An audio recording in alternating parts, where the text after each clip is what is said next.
बिस्मिल्लाहिर्रहमानिर्रहीम। अस्सलाम वालेकुम स्टूडेंट, उम्मीद है खैरियत से होंगे। चलिए, आज की वीडियो आपको कैप्शन से अंदाज़ा हो ही गया होगा कि भाई आई कैप का जो इलेक्शन है वो इन प्रोसेस है। मेंबर जो हैं वो बड़े बड़े अपने एजेंडाज पेश कर रहे हैं, बड़ी बड़ी तकरीबें हो रही हैं, सेमिनार हो रहे हैं।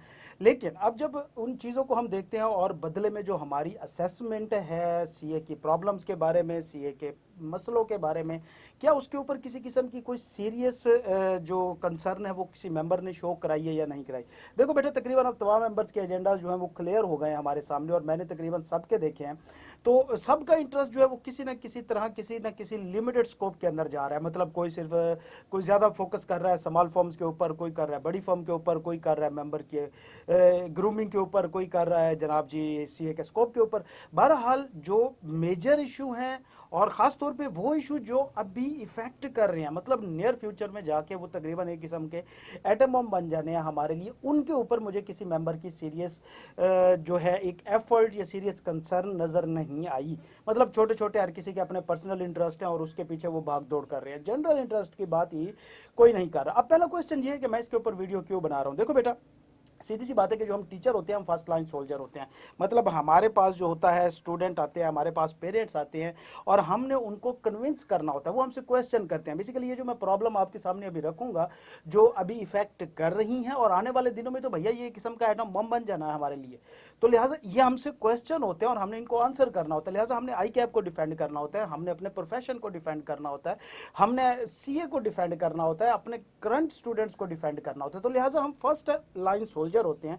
तो कम से कम ये वो कंसर्न है जो बहरहाल लॉन्गर रन में नहीं, ज़्यादा दूर की बात नहीं, अगले 5-10 सालों में इन्होंने अच्छा खासा हमें अफेक्ट करना है, डिस्टर्ब करना है। तो चले मूव करते हैं और देखते हैं कि वो कौन कौन से इश्यूज हैं जो मेरी नज़र में इनको एड्रेस करना सबसे ज़्यादा इंपॉर्टेंट और प्राइम जो क्या कहते हैं प्रायोरिटी होनी चाहिए, उसके ऊपर होना चाहिए, लेकिन बहरहाल नज़र नहीं आ रहा। बेटा देखो, सबसे पहली जो इशू है वो जो हमें नियर फ्यूचर में नज़र आ रहा है, जिसका हमारे सी के ऊपर बहुत ज़्यादा इंपैक्ट होना है, या शायद इसको कोई अंडरस्टैंड नहीं कर रहा या कुछ, वो है आर्टिफिशियल इंटेलिजेंस का।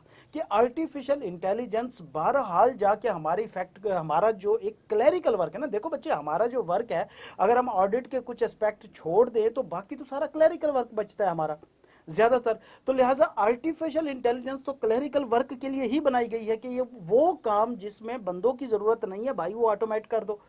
ईआरपी सिस्टम ये क्या है, ये सारे आर्टिफिशियल इंटेलिजेंस पे चल रहे हैं। मैंने किसी मेंबर का इसके ऊपर सीरियस कंसर्न नहीं देखी कि भाई देखो, ये देखो ना यार, अब ऐसा होता है कि दो चीज़ें हमारी, एक तो शुरू से जो हमारी रिवायत रही है वो यही रही है कि देखो भाई, सारी दुनिया करके बना के डेवलप करके अडॉप्ट कर लेगी, जब हम बिल्कुल मरने वाले हो जाएंगे हमारे पास कोई ऑप्शन नहीं होगा, फिर धड़ नई स्कीमें डालो और बच्चों को उसके ऊपर ट्रेन करो। मेंबर्स के लिए जनाब जी शॉर्ट हैंड कोर्स निकालो, आपके सामने प्रेजेंटेशन एंड कम्युनिकेशन स्किल्स का, स्किल्स वाले कोर्स का क्या हाल हो रहा है। तो लिहाजा या तो एक तरीका यह है कि भाई चुप करके इंतजार करते रहो जब तक अगले डेवलप करें, इंप्लीमेंट करें, जब हमारे सर के ऊपर बिल्कुल हथौड़ा बच जाए, हमारे पास कोई ऑप्शन हो, तो फिर जल्दी से हम उसकी तरफ शिफ्ट करें। या तो भाई कम से कम अभी से डेवलप करना शुरू कर दो, अपने स्टूडेंट्स को कोर्सेज के अंदर चेंज लेके आओ, अपने फर्म्स के पार्टनर्स मैनेजर्स की इस क्या कहते हैं टाइमलाइन के ऊपर, इस फ्रेम ऑफ रेफरेंस के ऊपर उनकी ट्रेनिंग करो और उनको कुछ ना कुछ यार इस मामले में सिखाओ। लिहाजा आर्टिफिशियल इंटेलिजेंस मेरे ख्याल में सबसे प्राइम रिस्पॉन्सिबिलिटी होनी चाहिए, सबसे प्राइम कंसर्न होनी चाहिए जो आने वाले मेंबर्स हैं उनकी। दूसरे नंबर पे बेटा जो सबसे इंपॉर्टेंट चीज़ है, अब एक स्टूडेंट की जो लाइफ होती है, देखो देखो बच्चे, अब इस वीडियो को बनाने का हरगिज़ ये पर्पज़ नहीं है कि जो एग्जिस्टिंग मेंबर है शायद वो कुछ इससे इबरत हासिल कर ले या कुछ सीख लें, नहीं। देखो बच्चे, आप स्टूडेंट तो हमारे हाथ में हो ना, आप ही ने कल को पढ़ के क्वालिफाई करके मेंबर बन के कौंसल मेंबर बनना है। तो लिहाजा हम आपकी तो डेवलपमेंट कर सकते हैं ना, आपकी तो ग्रूमिंग कर सकते हैं, 5-10 साल बाद आप ही लोग तो बैठे होंगे वहाँ पर। तो लिहाजा फिर इन चीज़ों को कम से कम जहन में रखिएगा बच्चे, ये सब चीज़ें एटम बम बनने जा रही हैं हमारे लिए, हमारे प्रोफेशन के लिए। चले अगला जो मैं आपको बताने जा रहा हूं कि देखो, किसी भी सीए का जो मेंबर होता है उसकी लाइफ का सबसे इंपॉर्टेंट फेज ट्रेनिंग या डेवलपमेंट का वो होता है उसका फर्म का पीरियड, जो वो 3-3.5 साल जो है फर्म के अंदर लगाता है। बेसिकली उसकी सारी प्रोफेशनलिज्म ज़्यादातर वहीं पे डेवलप होती है, उसकी पर्सनैलिटी वहीं पे डेवलप होती है, सारा कुछ वहीं पे डेवलप होता है। अब देखो, ये भी एक फैक्ट है कि 90% फर्म्स के अंदर जो स्टूडेंट ट्रेन करने वाले होते हैं वो पार्टनर नहीं होते, वो मैनेजर होते हैं। चलो जी, आई कैप इस चीज़ को क्या कहते हैं, वो कहते हैं ना को उंगलों तो मिट्टी लाना, वो मिट्टी उतार देता है कि चलो जी हम मेंबर्स के CPD करा रहे हैं, उनकी डेवलपमेंट हो रही है, सारा कुछ वो भी हमारे सामने ही है। लेकिन भाई जो ट्रेन कर रहा है एक शख्स जिसके पास 20 साल 22 साल का बच्चा मौजूद है ट्रेनिंग के लिए, उस शख्स की डेवलपमेंट का क्या लेना देना? कि एक मैनेजर है, वो क्वालिफाइड भी नहीं है, 10 साल से एक पोस्ट के ऊपर बैठे, उसकी मेंटल कंडीशन क्या है, उसकी साइकोलॉजिकल कंडीशन क्या है, उसको कौन एड्रेस करेगा? क्या इसका कोई मैकेनिज्म मौजूद है कि मैनेजर्स की डेवलपमेंट का क्या प्लान है आपके पास? उनको असेस करने का क्या प्लान है? अब ऐसा बंदा, एक ऐसा मैनेजर जो बेचारा मेंटली या साइकोलॉजिकली फिट नहीं है, वो जो बच्चा ट्रेन करेगा, कल को वो मेंबर बनेगा तो वो क्या बनेगा?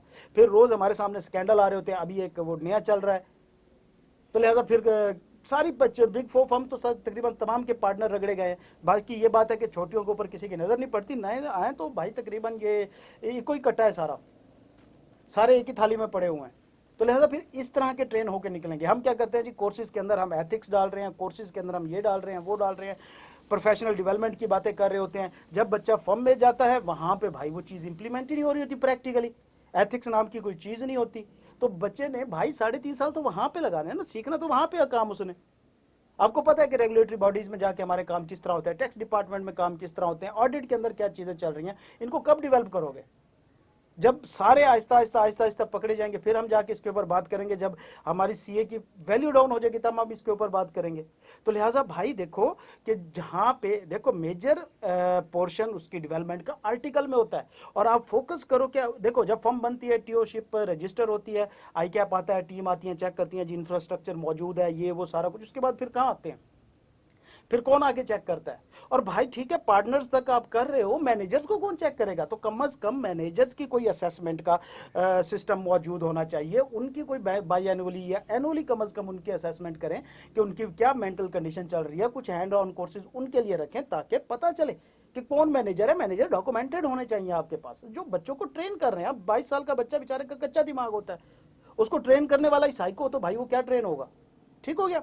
अच्छा, एक तो दूसरा मसला ये है। अच्छा, तीसरा मसला बेटा ये देखो कि अगर हम ICAP के अंदर देखें कि stakeholder, major stakeholder की बात करें तो जो फैक्ट्स एंड फिगर है उसके मुताबिक इस वक्त तकरीबन 8,000 क्वालिफाइड मेंबर मौजूद है। इससे मैं 2-3 बातों कंसर्न को अपनी शो कराऊंगा। 8,000 क्वालिफाइड मेंबर्स मौजूद हैं, और अगर स्टूडेंट की बात कीजिए तो मोर देन 75,000 स्टूडेंट मौजूद है। अब बेटा मोर देन 75,000 स्टूडेंट है, 8,000 मेंबर है, मुझे बताएं कि क्या फर्म के अंदर या कॉलेजेस के अंदर रेट्स के हवाले से कोई ICAP का मैकेनिज्म मौजूद है? फीडबैक का, स्टूडेंट्स फीडबैक का कोई मैकेनिज्म मौजूद है कि डायरेक्ट ICAP को इस चीज़ के बारे में बताया जाए कि उनकी फर्म के इन्वायरमेंट क्या है, उनका माहौल क्या है? क्या कोई इसका प्रोसेस मौजूद है कि भाई आप किसी कोई पोर्टल मौजूद हो या कोई फॉरम मौजूद हो जहाँ पे स्टूडेंट जाके अपनी कंसर्न शो करे? देखो एक चीज़ है कि स्टूडेंट खुद जाए, एक चीज़ है कि स्टूडेंट को फोर्स किया जाए। 22 साल बाद आप बताओ, 6 महीने बाद आपने फीडबैक देना है अपने रेट्स के बारे में। क्यों? इनको रेगुलेट करना ICAP की जिम्मेदारी है, ना कि स्टूडेंट्स की। तो भाई यहाँ पे हर किसी ने अपनी 1.5 ईंट की मस्जिद अलहदा से बनाई हुई है, कोई रेगुलेशन नहीं चल रहे। तो लिहाजा फर्म्स को रेगुलेट करना, रेट्स को रेगुलेट करना, ये एक और मसला है। और इसमें इनपुट जो है भाई वो स्टूडेंट से लो, जो अंदर की बातें बताएंगे वो स्टूडेंट्स बताएंगे। आप बाहर से आते हो चेक करके अगर चले भी जाते हो तो उससे क्या फर्क पड़ना है? तो लिहाजा स्टूडेंट्स को भाई कुछ ना कुछ तो स्टेक होल्डर दो ना यार, वो स्टेक होल्डर है, उनको कुछ ना कुछ इंपॉर्टेंस तो दो ना। अच्छा, इसके बाद अगर एक और चीज देखी जाए बेटा, 1961 में CA बना और अब तक मतलब हम कह सकते हैं कि अभी इस टाइम 8,000 है भाई, चलो बहुत सिक्योर रहते हुए 15,000 मेंबर होंगे। 75,000 स्टूडेंट जो है वो इस टाइम दरमियान में लटका हुआ है AFC CAF आर्टिकल के अंदर। इनका क्या है? ये कब जाके क्वालिफाई करेंगे? और अगर ये क्वालिफाई कर जाते तो क्या हमारी मार्केट इस चीज को ले जाएगी, या ये एक नॉर्मल हमारा एक तरीका कार है कि भाई आओ फीसें भरो, कुछ अटेम्प्टे लगाओ, उसके बाद नहीं होता छोड़ के चले जाओ? ये कोई प्रोफेशनल स्टडी का बिहेवियर तो नहीं है। भाई आप जरा अपने इस चीज के ऊपर फोकस करो कि ये स्टूडेंट कब निकलेगा। और अगर ये इसी तरह कम्युलेट होता गया, हमने एंट्री बिल्कुल आसान कर दिया, ओपन एंट्री कर दिया CA के अंदर, और स्टूडेंट जो है वो धड़ाधड़ आ रहा है, निकल नहीं रहा, तो ये एक पूरा एक एटम बम क्रिएट हो रहा है। अभी तो ठीक है, कुछ स्टूडेंट आपने डिस्क्वालीफाई किए थे, उन्होंने रोला डाला, अच्छा खासा वक्त पड़ा, लेकिन जब ये रियलाइज होगा स्टूडेंट्स को कि भाई हम तो यहाँ पे फंसे हुए हैं, तब क्या होगा? और कब तक हम इस पोजीशन को डिफेंड करेंगे कि भाई देखो ये हमने डिमांड को मेंटेन किया हुआ है, मुश्किल पढ़ाई है, ये है वो है। ठीक है भाई मुश्किल है, लेकिन इतनी मुश्किल तो लिहाजा ये डिमांड और जो आपके पास क्या कहते हैं एंट्री रूट है, इनको थोड़ा सा कहीं से सिंक्रोनाइज करो यार। एंट्री जो है वो कम से कम डिफिकल्ट कर दो कि भाई आओ, अन्यवा निकल कुछ नहीं रहे, तो बीच में ये क्लब होते जा रहे हैं, इनका क्या बनेगा? आखिर तो एक दिन इन्होंने फूटना है। और क्या आपके ख्याल में ये आगे 50 साल लेंगे? नहीं, मैक्सिमम 5 साल। जितना आप सोशल मीडिया ओपन हो रहा है, जितनी अवेयरनेस आ रही है, जितने स्टूडेंट बोल रहे हैं, मैक्सिमम 5 साल, 5 साल बाद इन चीज़ों के ऊपर बातें होना शुरू हो जाएंगी। तो लिहाजा ये अगला एक इंपॉर्टेंट एस्पेक्ट है। उसके बाद अब हम बात करते हैं जरा एक और इशू के ऊपर कि मार्केट के अंदर सीए की डिमांड क्या है। देखो बेटे, इस बात में चले कोई शक नहीं है कि जो मेंबर क्वालिफाइड होते हैं उनको जॉब मिल जाती है। ठीक है जी, मिल जाती है, हमें भी पता है जैसे मिलती है, सारा कुछ है। लेकिन जो एक पार्ट क्वालिफाइड बंदा है उसके लिए आपकी क्या सीरियसनेस है? मतलब आपने एक 75,000 जो है स्टूडेंट जो दरमियान में फंसा हुआ है, वो प्रायोरिटी के ऊपर ही किसी का नहीं है। कोई कह रहा है जी स्टाइपेंड को रेगुलेट करो, कोई कह रहा है जी पार्टनर्स की वो जो मैनेजर्स हैं उनको पर्सनली लायबल करा दो, कोई कह रहा है जी ग्रुप्स के साथ सीए हटा दो। अजीब अजीब सी मतलब चीज़ें हैं यार। आप एक इतनी बड़ी रेगुलेटरी बॉडी है आई कैप, आपसे जब अमेंडमेंट होती है, एक्ट बनता है, आपसे सजेशन मांगी जाती है, तो क्या आप कंपनीज एक्ट में इतनी सी अमेंडमेंट नहीं करा सकते कि भाई फलानी कंपनी जिसका पेड अप कैपिटल इतने मिलियन से ज़्यादा है वो अकाउंटेंट रखेगी? जिस तरह लाजमी है कि रजिस्ट्रार, शेयर रजिस्ट्रार रखना कुछ कंपनीज के लिए, इसी तरह उनके सेक्रेटरी रखना ज़रूरी होता है। ये तमाम ऑफिसर जब ज़रूरी किए हुए तो भाई एक स्पेसिफाइड लिमिट तक जिनका पेड अप कैपिटल है उनके लिए अकाउंटेंट भी लाजमी करा दो और उनके क्वालिफिकेशन भी स्पेसिफाई करा दो, जिसमें सीए इंटर भी ऐड हो जाए। कि सीए इंटर आ जाता है, उसमें आईसीएमए वाले आ जाते हैं, उसमें एसीसीए वाले आ जाते हैं, उसमें मास्टर वाले आ जाते हैं। भाई कम से कम उनके लिए कुछ इस तरह करो। अब इसका ये नहीं है कि भाई एक आपकी मार्केट क्रिएट होगी, डिमांड क्रिएट होगी। सबसे इंपॉर्टेंट एस्पेक्ट जो इसका जाना है वो ऑडिट के ऊपर जाना है कि ऑडिट के अंदर एफिशिएंसी और इफेक्टिवनेस इंक्रीज होनी है। कि जब एक सीए का बच्चा बैठ के अकाउंट्स बना के आपको दे रहा होगा, उनको चेक करने में आपको आसानी होगी। हमें पता ना, जब हम ऑडिट करने जाते हैं आगे बी कॉमर भी नहीं होते, और फिर उनके अकाउंट्स पहले बैठ के सीधे करो, फिर उन्हीं का बैठ के ऑडिट करो। ये हर जगह चल रहा है, प्रैक्टिकल है।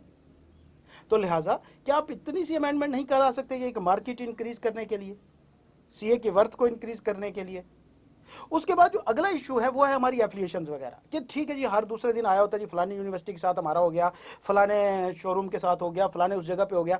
मैं ये देख रहा हूँ कि क्या भाई आई कैप का जो गवर्नमेंट की तरफ से बेनिफिट दिए जाते हैं यूनिवर्सिटीज़ के स्टूडेंट्स को, कॉलेजेस के स्टूडेंट्स को, क्या वहाँ पे आई कैप के स्टूडेंट जो हैं वो यतीम है?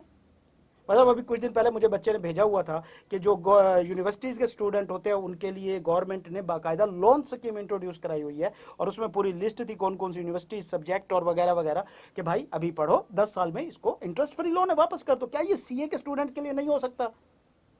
शहबाज शरीफ साहब ने लैपटॉप बांटे, सबको मिले, सीए वालों को क्यों नहीं मिले? उसमें क्या हमारी क्वालिफिकेशन उस लेवल की नहीं है? तो देखिए ना कहीं पे तो मसला चल रहा है ना इसके अंदर।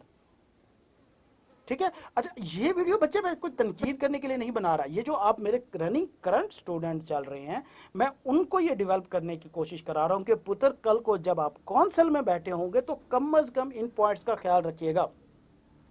उसके अलावा हमारा जो इंटरनेशनल स्कोप है, इंटरनेशनल स्कोप ठीक है जी, स्टेटमेंट होती हैं, हम पढ़ते भी रहते हैं, सारा कुछ है जी, इंटरनेशनल स्कोप बहुत ज़्यादा है, वर्ल्ड वाइड हमारी रिकग्निशन है, ठीक है, अच्छी बात है, सारा कुछ है। लेकिन वो किस लेवल का है? हमें पता है कि यहाँ से ज़्यादातर जो बाहर गए हुए हैं वो यहीं की फर्म से भेजे हुए होते हैं। यहाँ से फर्म जो होती हैं, जो वहाँ पे उनके ऑफिस ब्रांचेस वगैरह होते हैं, वो वहाँ पे जाके सेटल होते हैं, वही वहाँ से बुलवाते हैं। कोई ओपन वहाँ पे प्लेसमेंट मौजूद नहीं है कि भाई वहाँ की कंपनीज मार्केट करे जी हमें चार्टर्ड अकाउंटेंट चाहिए, और उसमें लिखा हो कि हम पाकिस्तान वाला भी एक्सेप्ट कर रहे हैं, हम इंडिया वाला भी एक्सेप्ट कर रहे हैं। इस तरह की हमारी इंटरनेशनल एफिलिएशन क्यों नहीं है, या हमारी इंटरनेशनल मार्केट इस तरह से क्यों नहीं डेवलप हो रही? उसके बाद